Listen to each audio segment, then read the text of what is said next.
ఈ program Joyce Meyer Ministries partners మరియు friends ద్వారా స్పాన్సర్ చేయబడింది.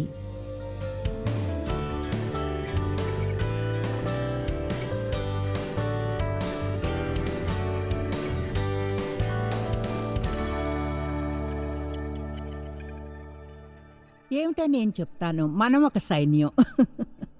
అలానే ప్రవర్తించడం ఆరంభించాలి. రాబోయే 2 సంవత్సరాల్లో సాధించవలసినవి ఎన్నో ఉన్నాయి. ప్రపంచం గందరగోళంలో ఉంది. ప్లే పెన్స్కి, పెసిఫైస్కి టైం లేదు మనకు, అలాగే బేబీ బాటిల్స్కి.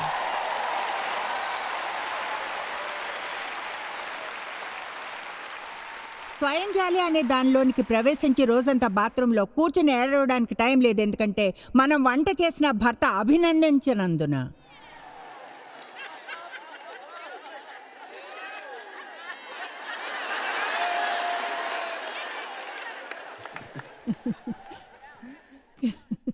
కానీ నాకు ప్రోత్సాహం కావాలి. వెళ్ళి ఎవరినైనా ప్రోత్సహించండి. ఓహో, అదెంత బాగుంది. దాన్ని నా గుండెల మీద నుంచి తీసివేయాలి. చూడండి, విషయం ఏమిటంటే మనందరి జీవితాల మీద కొంచెం వేరైన పిలుపు ఉంది. నా పిలుపు ఏమిటంటే క్రీస్తు శరీరం ఎదిగి పరిణతి చెందడానికి హెల్ప్ చేయడమే. దేవుడు నన్ను ఎంచుకోనిచ్చి ఉంటే బహుశా నేను ఒక మంచి పరిచయాన్ని ఎంచుకునేదాన్ని, కానీ నాకు అలాంటిది లేదు. నాకు మీట్ మరియు వెజిటేబుల్స్ ఉన్నాయి. అయితే దేవుని కోసం నా పని నేను బాగా చేయాలి. నన్ను చూసి ఆయన గర్వపడాలి.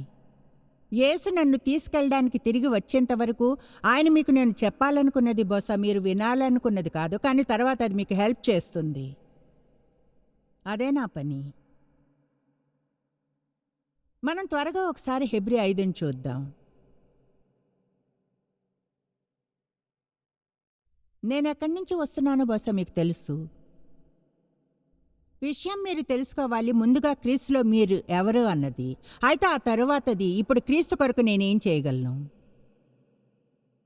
అవును, ప్లీజ్ నన్ను చెప్పనివ్వండి. మీరెంత అద్భుతంగా ఆశ్చర్యకరమైన వారో, దేవుడెంతగా ప్రేమిస్తున్నాడో, నేరభావంలో ఎలా ఉండకూడదో మీకు కృప ఉంది, దయ ఉంది. మనం చెడుగా ఫీల్ అవుతూ రోజులు గడపనవసరం లేదు, పర్ఫెక్ట్గా లేనందున. మనం ఇలా అనవచ్చు, దేవా నన్ను పొందినప్పుడు నీకు తెలిసి ఏం పొందుతావో, నాలోని తప్పులు నువ్వే సరిచేయాలి. అయితే ఈరోజు దాంతో మెస్ చేయడం లేను. నేను భయంకరంగా అద్భుతంగా చేయబడ్డాను. నా పాపాలన్నిటికీ సారీ అయినా దేవా ఈరోజు నీకోసం ఏం చేయగలను, నిన్నెలా సేవించగలను, ఎలా సహాయపడగలను, ఎవరి జీవితం మెరుగవడానికి ఏం చేయగలను. మీకు తెలీదు, జాలి పార్టీలో ఏడుస్తూ నేను ఎన్ని గంటలు ఏడ్చాను.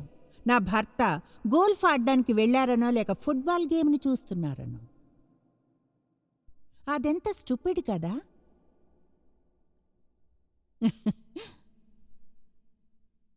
చూడు దేవా, దేవు మళ్ళీ ఫుట్బాల్ చూస్తున్నారు, పిల్లలు బయటికి వెళ్ళి ఆడుకుంటున్నారు, నేను మాత్రం ఎప్పుడు పనిచేస్తుండాలి. నేను అసలు దేవుడు ఇలా అన్నట్లు అనిపించింది. నువ్వెంత హాస్యాస్పదంగా ఉన్నావో తెలుసా. అంటే నాకు గుర్తుంది, 7 నెలల ప్రెగ్నెంట్ స్త్రీలా బాత్రూంలో కూర్చుని కళ్ళు గుప్పేలా ఏడుస్తున్నట్లు ఉండడం దేవ్ ఫుట్బాల్ని చూస్తున్నందువల్ల. కానీ ఇంట్లో అప్పటికే బైబిల్ స్టడీని బోధిస్తున్నాను. తెలుసా, మంగళవారం రాత్రుల్లో ఆ టైంలో దేవుని స్త్రీలా ఉండాలనుకునేదాన్ని. అయితే మిగతా వారం అంతా నా తల పట్టుకుని స్టూపిడ్లా ప్రవర్తించేదాన్ని. ఎవరో నా పట్ల కావలసినంత గమనం ఉంచనందున, నన్ను మంచిగా ఫీల్ అయ్యేలా చేయనందున. అయితే ఇప్పుడు దేవుని గోల్ఫ్ ఆడటానికి ప్రోత్సహిస్తే వెళ్ళి గోల్ఫ్ ఆడుకోవచ్చు కదా. వెళ్ళి ఆడుకోండి. బయటకు వెళ్ళి గోల్ఫ్ ఆడాలనిపించడం లేదా? ఎందుకంటే నేను నా కుర్చీలో హాయిగా కూర్చొని నా పెట్ డాగ్తో శాంతంగా ఉండాలి, రిమోట్ని కంట్రోల్ చేస్తూ.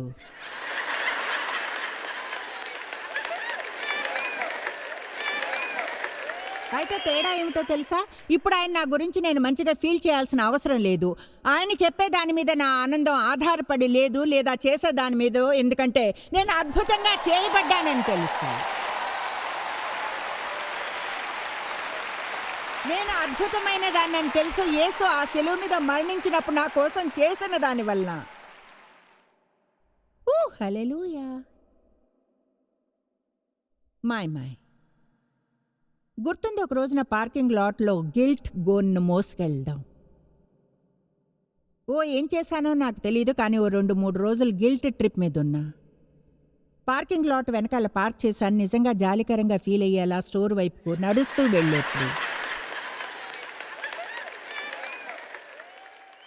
ఓ దేవా, నా అంత కుళ్ళిపోయి ఎవరూ ఉండరు. మై గాడ్, రక్షణ పొందానా లేదో కూడా తెలియదు. అది ఎలా అంటే, ఓ మై గాడ్, నేనెంత ఘోరమైన దాన్ని, నా అంత చెడుగా ఎవరూ ఉండరు. నాకింకా గుర్తుంది పరిశుద్ధాత్మ నాతో చెప్పడం, ఈ పాపాన్ని ఎలా జయిస్తావు? చూడుదేవా, నేను ఎంతో స్పిరిచువల్గా ఉంటాను. చూడుదేవా, కల్వరి మీద నువ్వు మరణించినప్పుడు నువ్వు చేసిన త్యాగాన్ని నేను పొందుతాను. నాకు జవాబు తెలుసు, అయితే దాన్ని నా జీవితానికి అన్వయించుకోలేదు. ఆయన ఇలా అనడం గుర్తుంది, ఆ పని ఎప్పుడు చేస్తావు? నేను ప్రకటన పొందడం ఆరంభించావు అనుకున్నాను. 2-3 రోజుల్లో నేను చేసిన పాపానికి నేను కొంచెం కొట్టుకోవడానికి ట్రై చేసిన తర్వాత చెప్పేది వినండి, గుర్తుంది పరిశుద్ధాత్మ నా మనసులో ఏముంచాడో. ఆయన అన్నాడు, చూడు, అదే త్యాగం 3 రోజుల్లో బాగుంటుంది అంటే ఇప్పుడు బాగానే ఉంటుంది కనుక తప్పుగా అనుకోకుండా అది పెద్ద సమస్య కాదు అనుకుంటూ ముందుకు సాగి ఈ రోజే పొందగలవా? ఎందుకంటే నిజంగా నువ్వు చేయవలసింది చాలా ఉంది. చూడు, నువ్వు ఈ స్థితిలో ఉండడం నాకు మంచిగా ఉండదు.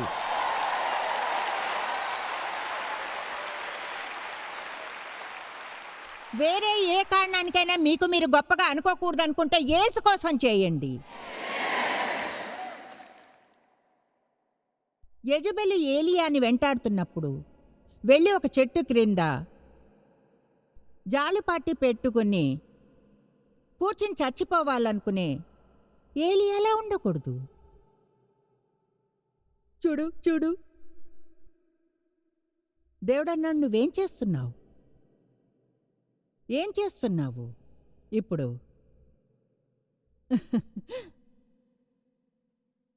మంచిగా ఉండడానికి ట్రై చేస్తున్నా, కానీ ఉండగలనా అని తెలియదు. హెబ్రీయులు 5:12 కాలమును బట్టి చూచితే మీరు బోధకులుగా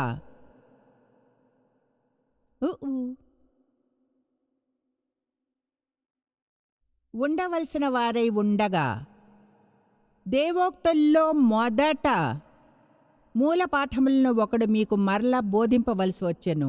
మీరు పాలు త్రాగవలసిన వారే కాని బలమైన ఆహారం తినగలవారు కారు.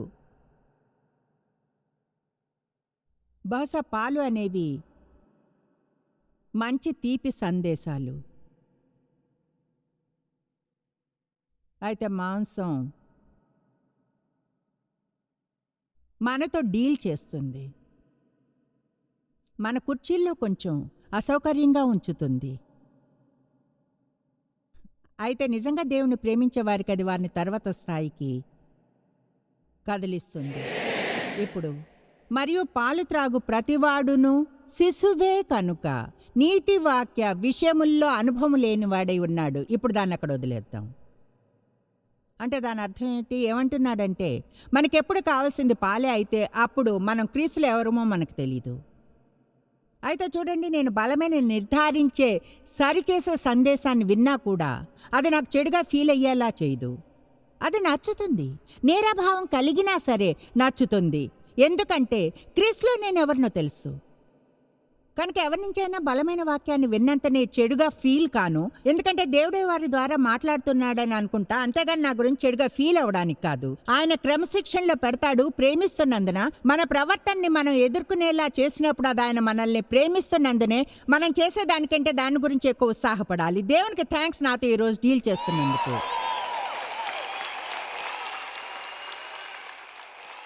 అది చాలు. ఇంకా మీరు వెళ్ళేలోపు మీరు అద్భుతంగా ఫీల్ అయ్యేలా చేయాలి.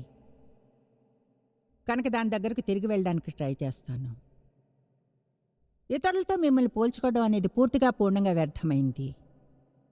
అంటే అదంతా నమ్మశక్యం కానంత వ్యర్థమైంది. పర్సనల్గా ఎన్నేళ్ళు నేనంటే నాకు ఇష్టం లేదో అదంతా అగ్రెసివ్గా, బోల్డ్గా, ముక్కుకు సూటుగా ఉన్నందున అదేదో ఎవరిపైనా మురుగుతున్నట్లుగా అనిపించకుండా నా నోటిని తెరిచేదాన్నే కాదు. నేనెంతో మంచిగా స్వీట్గా ఉండాలనుకునేదాన్ని నిమ్మలంగా మాట్లాడడానికి ట్రై చేయడం, సాత్వికంగా ఉండి మరింత వినయపు నడక నడిచేలా.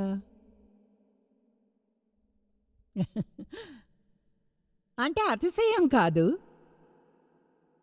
అయితే ఇప్పుడు చివరికి అర్థమైంది. ఊహించగలరా నేను చేస్తున్నది చేయడానికి ట్రై చేస్తుంటే ఊహించగలరా నేను చేస్తుంది చేయడానికి ట్రై చేస్తుంటే, లేదా అపవాదిని ఆరాధించే వార్త నిండున్నా కొన్ని దేశాలకు వెళుతుంటే ఎవరైతే స్త్రీలను ద్వేషించే పురుషులున్న చోట్లకు ముందుగా అక్కడికి వెళ్ళి ఇలా అండం అంటే, చూడండి నేను ఇక్కడ మీ దేశంలో ఉన్నందుకు సంతోషంగా ఉంది, దేవునికి స్థితిలో మీరు తెలుసుకోవాలని నా కోరిక.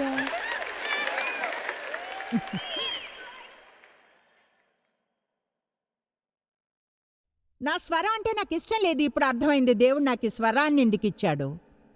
వేరే ఏం లేకున్నా అది యునిక్గా ఉన్నందున ప్రజలు వింటారు. బయటకు వెళ్ళినప్పుడు ఎన్నిసార్లు ఎవరో అంటే విన్నాను, మిమ్మల్ని గుర్తుపట్టలేదు కానీ మీ వాయిస్ విన్నాం. స్వరాన్ని నేను ఎప్పుడూ చెప్తాను, దేవుని రాజ్యంలో నేను మౌత్ పీస్నని. నా కోసం ఎక్కువగా వేరే ఏం లేకున్నా నేను మాట్లాడగలను. నా కథలన్నీ మీరు విన్నారు అంటే నా స్వరం విషయంలో జరిగిన కొన్ని అతి మూగమైన స్టూపిడియస్ట్ విషయాలను వినే ఉంటారు. స్పా కోసం ఫోన్ చేసే ఫేషియల్ కోసం అపాయింట్మెంట్ అడిగితే అక్కడ ఉన్న స్త్రీ అడుగుతుంది, మీ ముఖం మీద వెంట్రుకలు ఉన్నాయా?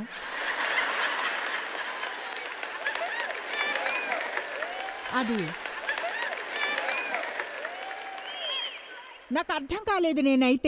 నేనంటే నాకు ఇష్టం అవుతుంది. చూడండి, భయంకరంగా అద్భుతంగా చేయబడ్డాను. ఇక్కడ నేను ఓకే కనుక నిజాయితీగా అనుకున్నాను, అవును నాకు ఐబ్రోస్ ఐలాషెస్ ఉన్నాయని. అలానే అనుకున్నాను. ఆమెతో ఇలా అన్నాను, ఏమనంటే చూడండి అవును నాకు ఐబ్రోస్ ఐలాషెస్ ఉన్నాయి. ఆ మంది లేదు అంటే మీకు గడ్డం లేదా గోటి ఏమైనా ఉన్నాయా?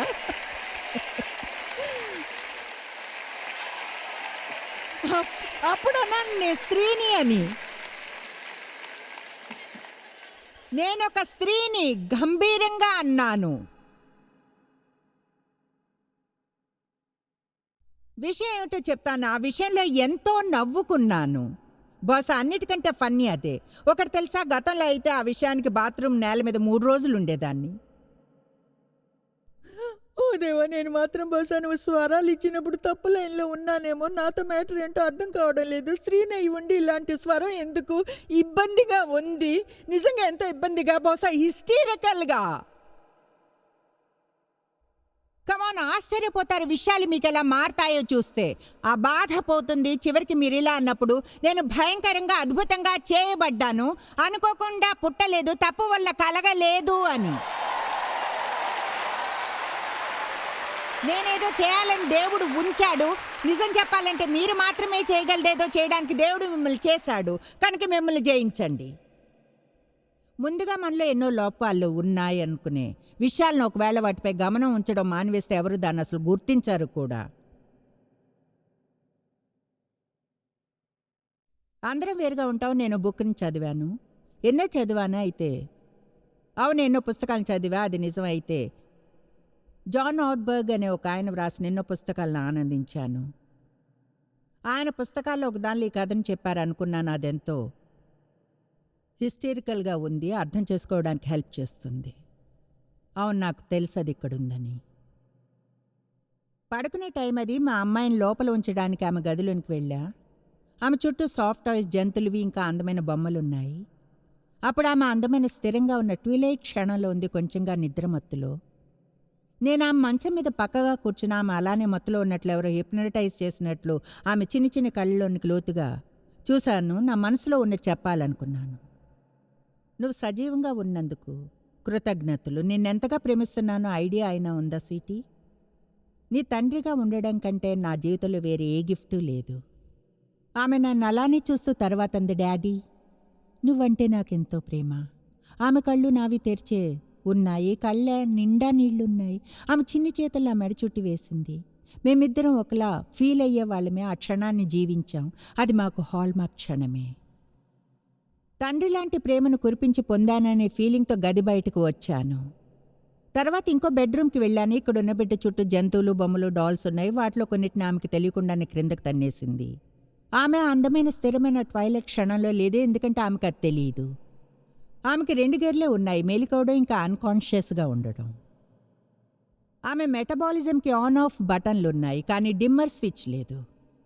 నేను ఆమె పక్కన మంచం మీద కూర్చున్నా. అది స్థిరంగా స్టిల్లా లేదు, ఎందుకంటే ఎక్కువసేపు అలా స్టిల్లా ఉండలేదు. హిప్నటైజ్ చేద్దామన్నా ఎక్కువసేపు కూర్చోలేదు. నేను మళ్ళీ అవే మాటలు చెప్పాను, బ్రతుకున్నందుకు ఎంతో కృతజ్ఞతలు, నేను ఎంతగా ప్రేమిస్తున్నానో ఐడియా ఉందా, నీ తండ్రిగా ఉండడం కంటే వేరే గిఫ్ట్ నా జీవితంలో లేదు. ఆమె నా వైపు చూస్తూ సడన్గా స్టిల్గా అయి మాట్లాడుతుంది. డాడీ, నీ ముక్కులోంచి ఏదో బయటకు వస్తుంది.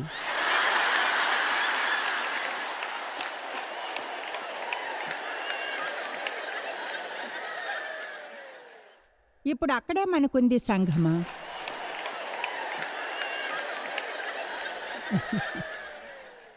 ఎన్నడైనా గమనించారా దేవునికి వెరైటీ అంటే ఇష్టమని? అంటే ఆయనకి కొంచెంగా అంటేనే కాదు, నిజంగా ఆయనకు వెరైటీ కావాలి. ప్రకృతిలో కూడా ఎంతో వెరైటీ ఉంది. ఉదాహరణకు 10,000 రకాల పక్షులున్నాయి. కేవలం పక్షులు, 10,000 జాతుల పక్షులు. అంటే మీరు ఒక పక్షిని చేయాలనుకుంటే ఒకటినే ఎందుకు చేయు? కాదు, మనకు 10,000 వేరువేరుగా కనిపించే పక్షులు ఉండాలి. 339 రకాల కుక్కలున్నాయి. 2.5 లక్షల జాతుల పువ్వులు ఉన్నాయి తెలుసా? 2.5 లక్షల జాతుల చేపలు. దేవునికి వెరైటీ అంటే ఇష్టం. దానంతటినీ చూడండి, రంగులు, షేపులు, సైజులు. అక్కడ డూడ్ని చూడండి అంటే ఒకలా వింతగా చూస్తూ కనిపిస్తున్నాడు. దాని మీదున్న లిప్స్ని చూడండి, వావ్, ఆ నోట్ని చెక్ చేయండి.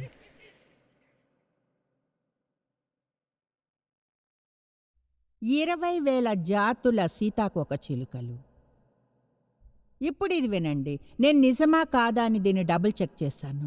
26,000 రకాల ఆర్కిడ్స్. కేవలం ఆర్కిడ్స్. 8,000 వీడ్స్ జాతులు.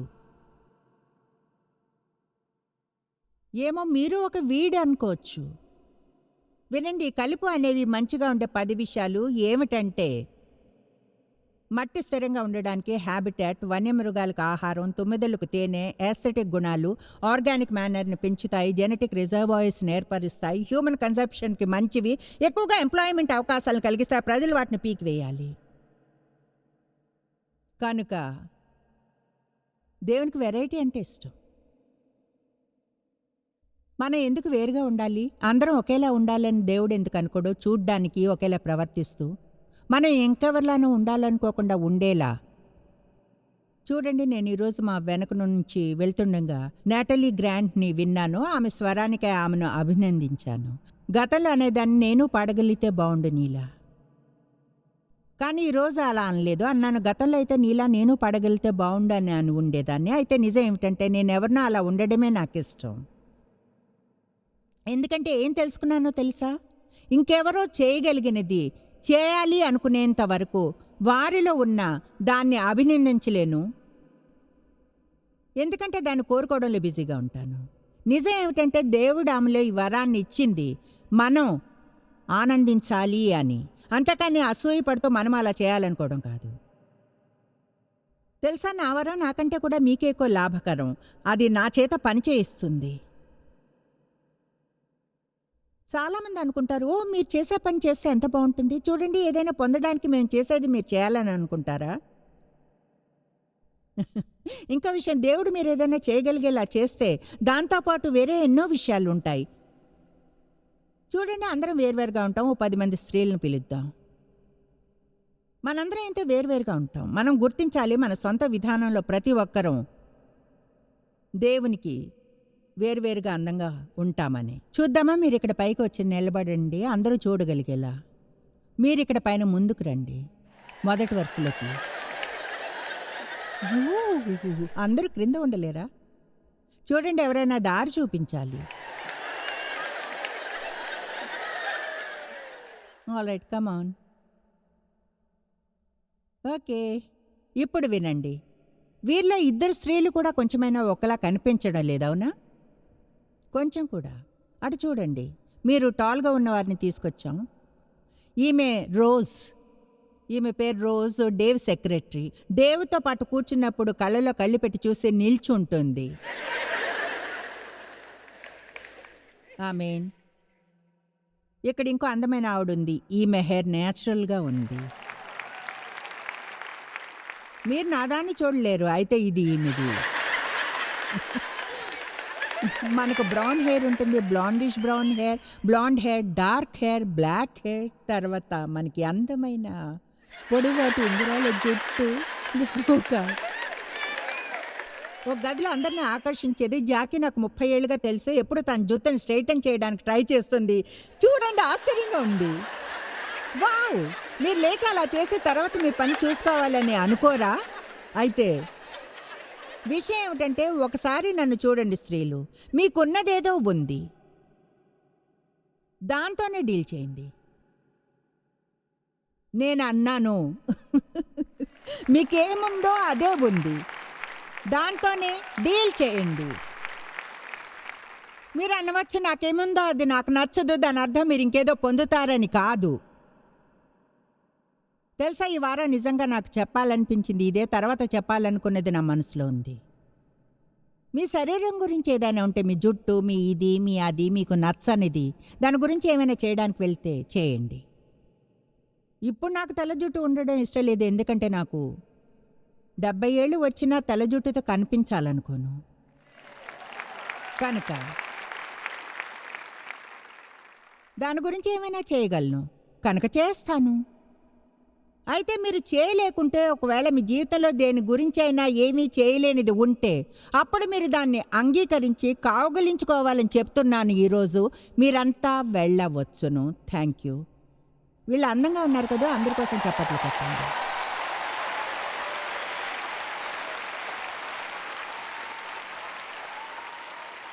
ఒక విషయం తెలుసా,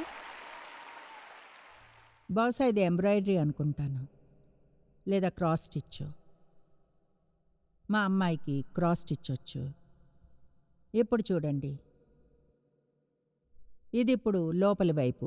తెలుసుగా, దాన్ని చూసి ఎలా అవుతారంటే, అది ఎలా ఉంటుందో తెలీదు. చూడండి, కొన్నిసార్లు మన గురించి మనం అలానే ఉంటాం. దేవుడు ఇంకా ముగించలేదు. మనం ఎలా అంటే, మ్యాన్ ఇది ఎలా ఉంటుంది. అయితే చూడండి, మనం ఈ వైపున చూస్తాం, దేవుడు ఈ వైపున. ఆయన అంతా అయిపోయి అందంగా ముగిసిన దాన్ని చూస్తాడు. మీతో మీరు దేవుణ్ణి నమ్మాలి. దీన్ని చూడండి, ఎవరో ఈరోజే పంపారు. అన్నీ వేర్వేరుగా ఉన్నాయి, వేర్వేరు రంగులు, అన్నీ వేర్వేరు షేపుల్లో. ఆశ్చర్యపరిచే విషయాలు ఏమిటంటే, వీటన్నిటిని కలిపి ఉంచితే ఎంత అందంగా ఉన్నాయో. అందరం వేర్వేరుగా ఉంటాం, వేర్వేరు రంగులు, షేపులు, సైజులు, తలాంతులు, సామర్థ్యాలు. చూడండి, మనం కానీ ఒకరితో ఒకరు పోల్చుకోవడం మానివేసి అసూయపడ్డం మానివేయగలిగితే, బహుశా అందరం ఒకటై దేవుని కోసం ఏదైనా ఆశ్చర్యకరమైంది చేయగలం. ఏం చెప్పాను? మన అందరం ఒకటై ఆశ్చర్యకరమైంది చేయగలం దేవుని కోసం. కమాన్, దేవుని గట్టిగా స్తుతులు చెప్పండి. హల్లెలూయా! మీరు కానీ ఎప్పుడైనా యావరేజ్గా ఉన్నారని ఫీల్ అయితే, లేదా ఓటమి అన్నట్లుగా అయినా, ప్రోత్సహిస్తున్నాను మిమ్మల్ని దేవుడు చూసినట్లుగా చూసుకోమని. ఆయన ప్రత్యేకంగా చేసిన డిజైన్ మీరు. భయంకరంగా అద్భుతంగా చేయబడ్డారు.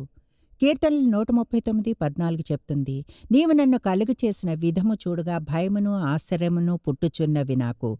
అది నాకు బాగా తెలుసు. మనం దేవుడు మనల్ని చూసినట్లుగా మనల్ని చూసుకోవడం నేర్చుకోవాలి, అంతేకాని లోకం చూసినట్లుగా కాదు. మీరు ఎన్నడూ తెలుసుకోలేనంతగా జాయిస్ మేరీ మినిస్ట్రీస్లో మీరు మాకెంతో ముఖ్యం. మిమ్మల్ని అభినందిస్తున్నాం. మా ప్రపంచవ్యాప్తపు మినిస్ట్రీ సాధ్యం అయ్యేలా చేసే మా ఫ్రెండ్స్ మరియు పార్ట్నర్స్ కి థ్యాంక్స్. అందరం కలిసి ఆకలిగొన్న వారికి భోజనం పెడుతున్నాం, బీదలకు బట్టలిస్తున్నాం, సువార్తను దేశాలకు చాటుతున్నాం. మమ్మల్ని కాంటాక్ట్ చేయండి, లేదా joycemery.orgని ఈ రోజే విజిట్ చేయండి. మీ ప్రార్థన విన్నపాలను కొరకు, అలాగే మరిన్ని సాధనాలను గురించి తెలుసుకోండి. జాయిస్ మేరీ షెడ్యూల్ని చూసి భాగస్వామిలో భాగమవ్వండి, క్రీస్తు ప్రేమను ప్రపంచమంతటా పంచుకోవడానికి.